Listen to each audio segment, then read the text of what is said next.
오늘 이 자리에 이렇게 설 수 있도록 은혜를 허락해 주신 우리 하나님께 영광을 돌려드리고요. 또 이렇게 불러주신 우리 목사님께도 감사의 인사를 전합니다. 제가 사실 이 대흥교회를 알게 된 게 꽤 오래됐는데 그 이전의 모습과 현재의 모습이 너무나 많이 달라져 있어서 너무 감격스럽습니다. 그동안 이 교회를 섬겨주신 목사님과 우리 성도님들의 눈물의 기도가 얼마나 컸을까를 다시 한번 생각을 하고요. 또 이렇게 이 교회를 성장시켜 주시고 또 이 지역사회와 또 뉴질랜드와 또 세계 선교를 위해서 쓰여질 이 교회를 바라보며 하나님의 큰 은총이 이 교회에 함께 하시기를 예수님의 이름으로 축복합니다. 오늘 이 말씀을 이제 먼저 나누기에 앞서서 사실 이렇게 들어보니까 지금 마침 이 자리에 제가 누군가를 얘기를 하려고 했는데 제 제자들이 여기에 많은 아이들이 지금 와 있거든요.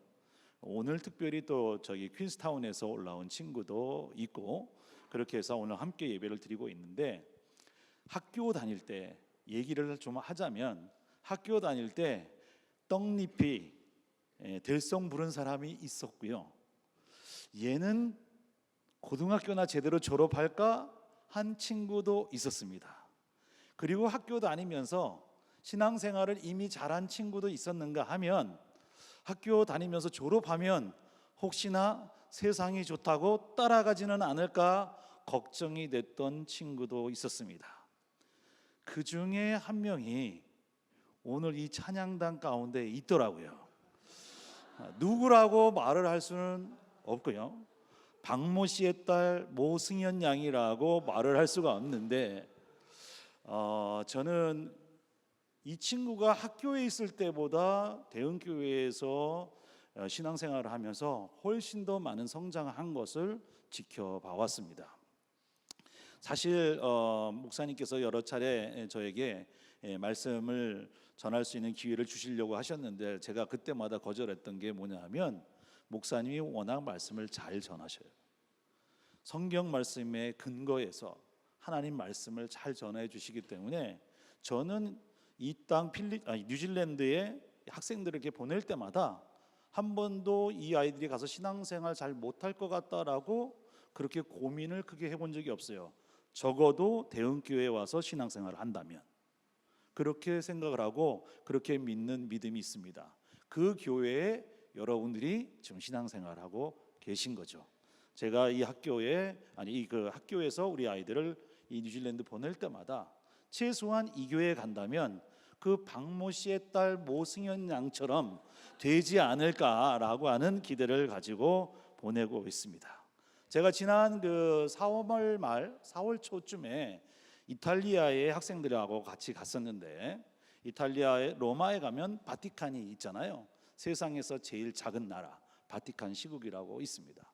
바티칸 시국에 이렇게 가면 벌써 우리가 졸업여행으로 유럽을 여러 차례 갔는데 바티칸 시국에 갔을 때마다 정말 대단한 사람들이다 이렇게 생각을 하는 모습이 있는데, 그게 뭐냐면 바티칸을 만든 모습 자체가 엄청나게 잘 만들어 놨습니다.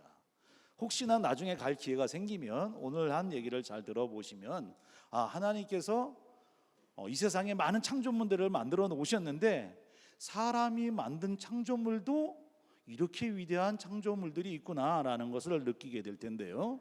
그 바티칸에 가서 이 바티칸 시티를 가보면 그 자체가 엄청난 건축물이거든요. 근데 그 건축물을 그냥 다 돌아다니다 보면 여기가 바티칸이구나 그리고 오게 되는데, 그 바티칸을 공중에서 이렇게 내려다보면 저는 직접 내려다본 적은 없습니다. 드론으로 촬영을 한 사진을 본 적은 있고 그 사진에 따라서 가서 돌아봤더니 바티칸 전체의 모양이 공중에서 보면 열쇠 모양입니다. 열쇠 모양, 열쇠 구멍 모양이죠. 그래서 그 모양으로 만들어 놨어요. 왜냐하면 바티칸의 중앙에 있는 성당의 이름이 성 베드로 성당이잖아요. 성 베드로 성당. 베드로 하면 떠오르는 것이 여러 가지가 있지만, 그런데 바티칸에 가서 쳐다보면 베드로 항상 뭘 가지고 있느냐? 두 열쇠를 들고 있습니다. 베드로 모든 동상들이 다 두 열쇠를 가지고 있는데 그 열쇠 하나의 열쇠가 뭐냐면 하늘의 문은 열쇠, 또 하나의 열쇠가 뭐냐면 땅의 문을 열거나 닫을 수 있는 열쇠를 가지고 있다라는 거예요. 그래서 베드로가 초대 교황이라는 겁니다. 여기서부터는 좀 황당한 얘기가 되지만 성경에 어디까지 얘기가 있느냐 하면 내가 천국의 열쇠를 내게 주노니라고 베드로에게 말씀하신 장면이 실제로 있습니다. 오늘 우리가 읽은 그 본문에 이 내용이 안 나옵니다. 나오는지 안 나오는지 먼저 하나님의 말씀을 먼저 보도록 하겠습니다. 누가복음 9장 18절부터 27절까지의 말씀입니다. 누가복음 9장 18절부터 27절까지 말씀인데 제가 대신 읽도록 하겠습니다. 9장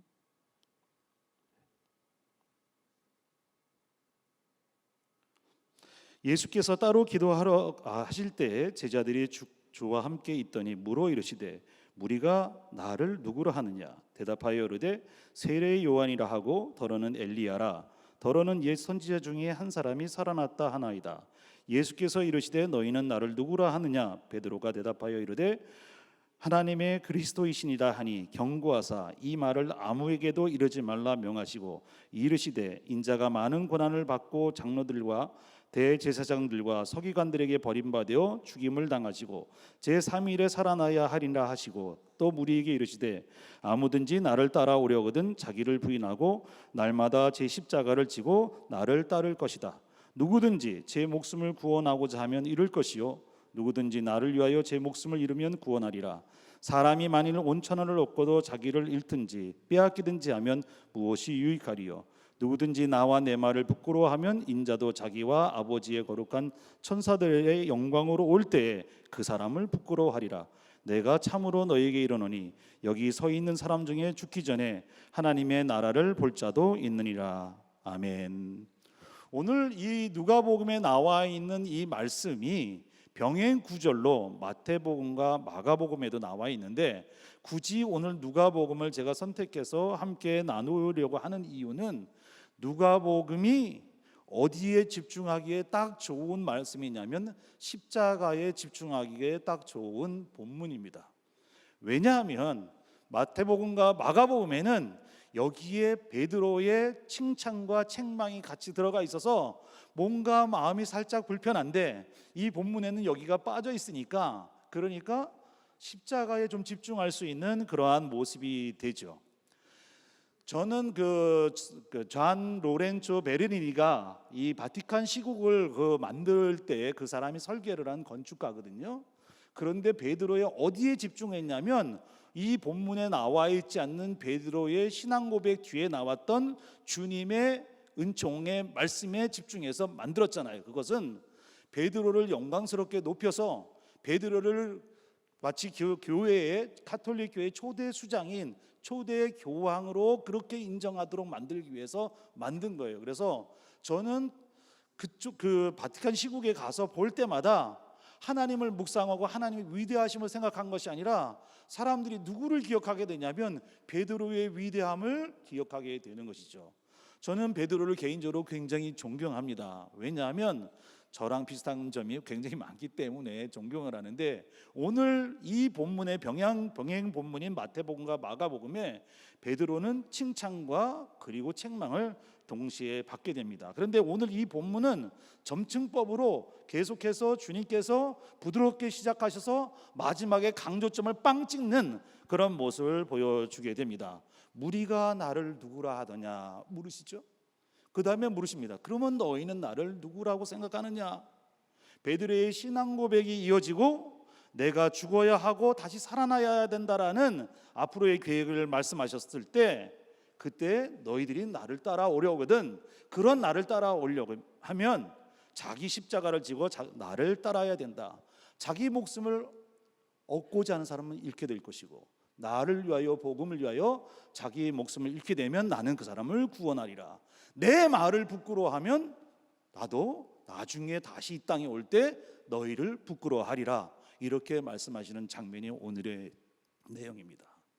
그래서 저희가 오늘 전하고자 하는 것은 사실 여러 가지 얘기하고 싶은 것들이 많지만, 그러나 이 본문에서 정말로 주님께서 말씀하시려고 했던 것은 뭐냐면, 나를 따라오려거든 너의 십자가, 자기 십자가를 져야 돼 라고 해주신 말씀이기 때문에, 그래서 오늘 이 본문을 선택했습니다. 그래서 첫 번째로 우리 신앙생활의 시작이 어디서 진짜 시작하냐 하면, 나의 신앙 고백이 있을 때 시작한다라는 것을 본문은 보여주는 것인데, 나의 신앙 고백이 사실 이 예수님께서 가장 듣고 싶어 하셨던 이야기였던 것을 보게 되죠. 그런데 예수님이 그 이야기를 이끌어내시기 위해서 제자들에게 먼저 대답하기 쉬운 말로 물어보는 거예요. 세상 사람들이 나를 누구라 하더냐라고 묻습니다. 자, 예수님은 어떤 분이십니까? 라고 얘기하면 여러분이 들었던 얘기들을 얼마든지 할 수가 있어요. 내가 지금까지 들어왔던 얘기를 얼마든지 할 수가 있습니다. 그러니까 예수님은 예레미야와 같은 선지자라고 하던데요, 엘리야 선지자가 다시 오신 거라고 하던데요, 이런저런 얘기들을 할 수가 있습니다. 그런데 주님의 질문의 핵심은 그거잖아요. 그러면 너희는 나를 누구라고 말하느냐? 오늘 이 질문 앞에서 내가 나의 입술로, 나의 말로 주님은 살아계신 하나님의 아들이십니다, 주님은 그리스도이십니다 라고 고백하는 게 내 고백으로 나올 때에 그게 진짜 신앙의 시작인 것이죠. 아까 누군가가 이제 간증을 하죠. 김다미라고 하는 우리 청년이 간증을 하는데 저는 마음이 굉장히 찡했습니다. 우리는 보통 간증을 성공했을 때 그 간증을 하잖아요. 그런데 성공 여부를 떠나서 나를 인도하시는 하나님의 신실하심을 얘기하는데, 그런데 자기가 예수님을 만난 그 시점이 언제냐 하면 어린 시절에 사춘기 들어가기 이전이라고 얘기를 하더라고요.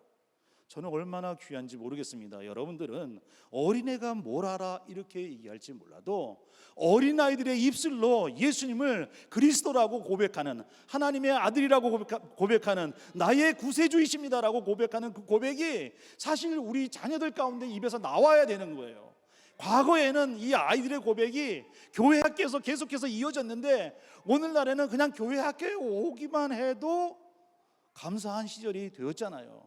우리가 자녀들을 교육하는데 부모님의 신앙 고백이 자녀들의 신앙 고백이 되는 거예요. 오늘 주님이 나에게 물으신다면 너는 나를 누구라고 하느냐 할 때 나의 신앙 고백이 있어야 됩니다. 저는 우리 아이들을 가르치면서 이 아이들이 자기의 입술로 이런 신앙 고백하기를 간절히 원하면서 지금까지 가르쳤어요. 그런데 대부분의 아이들이 그렇게 신앙 고백을 하고 있지만 아직 그 신앙 고백이 되어지지 않는 친구들도 있습니다. 그럼에도 불구하고 하나님께서 언젠가 그들의 입술을 열고 마음을 열어서 진심으로 주는 그리스도시요 살아계신 하나님의 아들입니다라고 고백하는 순간들이 오게 될 줄로 믿습니다. 매년 우리 학교에서 세례 예식을, 침례 예식을 거행을 합니다. 부활절 때마다 침례 예식을 거행을 하면 한 10여 명의 학생들이 매년 저도 세례 받고 싶어요 하고 예수님을 구주로 고백하고 세례받는 그런 장면들이, 감격스러운 장면들이 나와요. 그런데 그 가운데는 고등학생도 있지만 그 가운데는 중학생들도 있습니다. 그 아이들이 주님을 그렇게 고백하는 장면이 얼마나 소중한지 몰라요. 이게 얼마나 아름다운 일인지 이 고백을 해본 사람들은 다 압니다. 그러니까 이 고백을 통하여 우리는 비로소 진짜 신앙생활을 시작하게 되는 것이죠. 그런데 문제는 그 신앙생활을 그렇게 시작을 했다면 그러면 어떻게 신앙생활을 계속해서 영위해 나가야 되는지, 왜냐하면 우리의 삶은 현재 진행형이기 때문에 그런 거예요. 그러니까 지금 나는, 그렇게 고백한 나는 어떤 신앙생활을 하고 있는지를 오늘 이 시간 함께 나누기를 원합니다.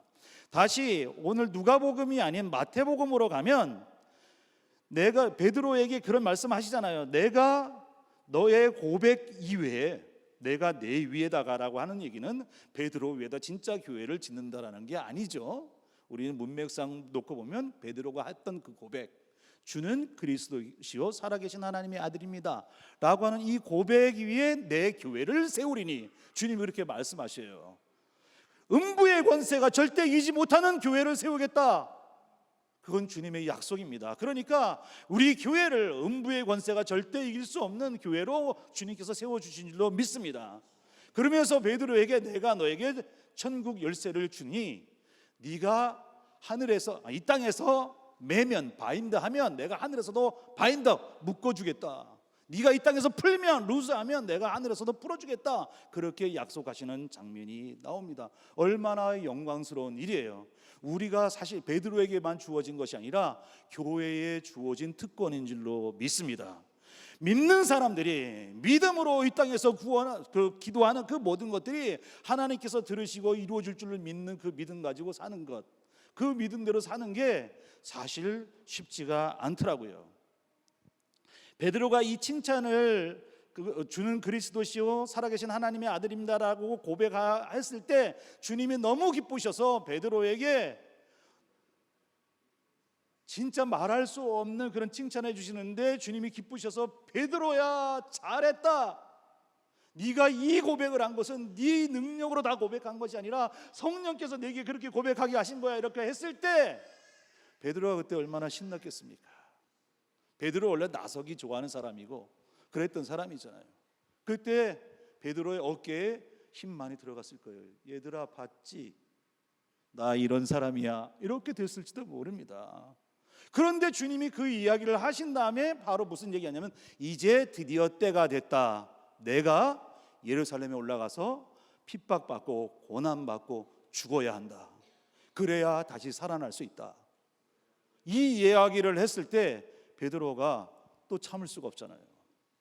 주님, 저도 같이 죽겠습니다. 주님과 함께 죽고 주님과 함께 살겠습니다. 이렇게 얘기했다면 얼마나 좋았겠습니까? 그때 베드로가 주님? 무슨 말씀입니까? 주님이 죽다니요. 그런 일은 결단코 주님께 일어나서는 안 됩니다 하고 이렇게 나서는 장면이 나오게 됩니다. 우리가 신앙생활을 하는 동안에 사실 교회 내에서 인간관계에 부딪힐 때가 굉장히 많습니다.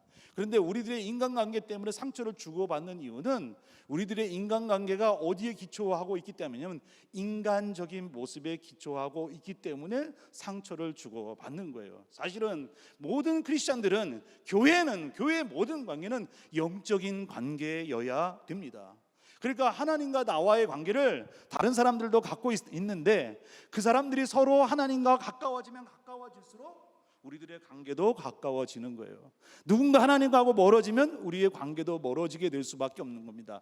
이것을 아무리 교제나 친교나 이런 걸로 회복하려고 해도 그게 다 모든 것을 커버할 수 없게 됩니다. 왜냐하면 영적인 관계이기 때문에 그래요. 지금 베드로는 주님과 자신과의 관계를, 그리고 자기 동료들과의 관계를 무엇으로 보고 있냐면 인간적인 관계로 보고 있죠. 스승이 죽는다고 하는데 그러면 그거에 대해서 말 한마디 못하는 자가 어떻게 제자라고 말을 할 수가 있겠어요?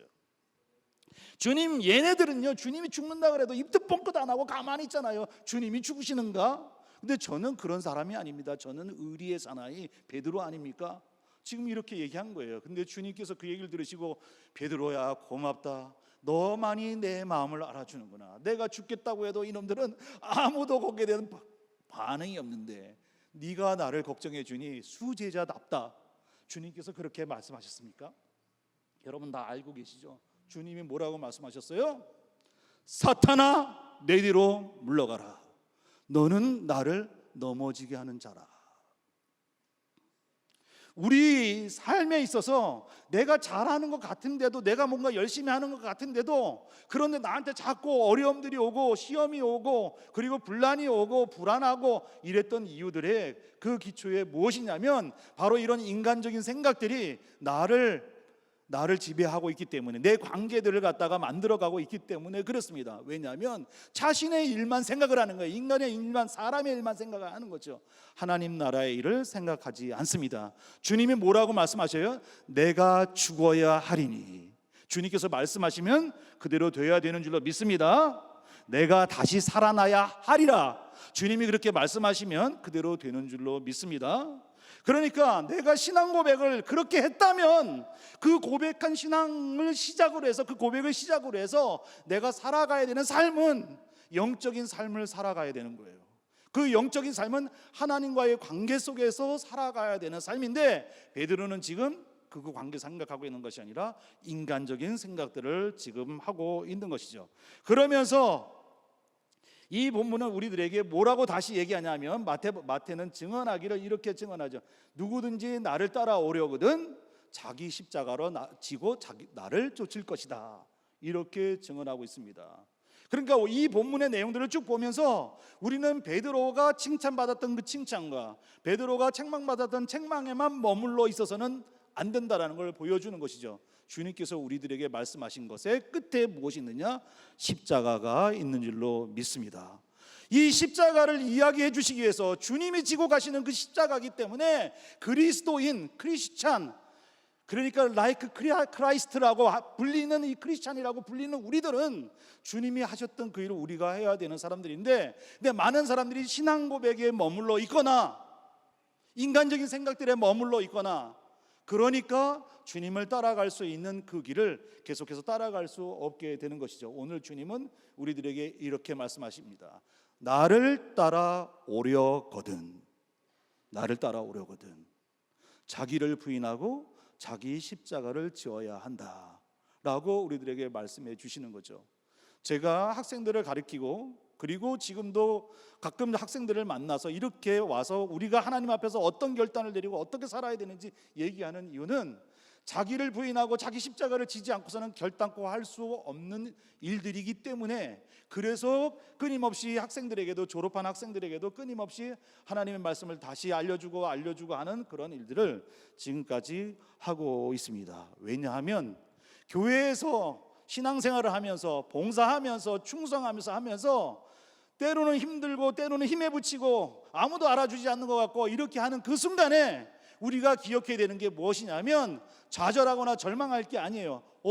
이것이 하나님께서 내게 주신 사명이구나, 비전이구나. 그러니까 내가 힘든 게 마땅해, 내가 외로운 게 마땅해, 내가 불편한 게 마땅해. 왜? 지금 나는 이 십자가를 지고, 내게 허락하신 이 십자가를 지고 지금 주님을 따라가고 있으니까.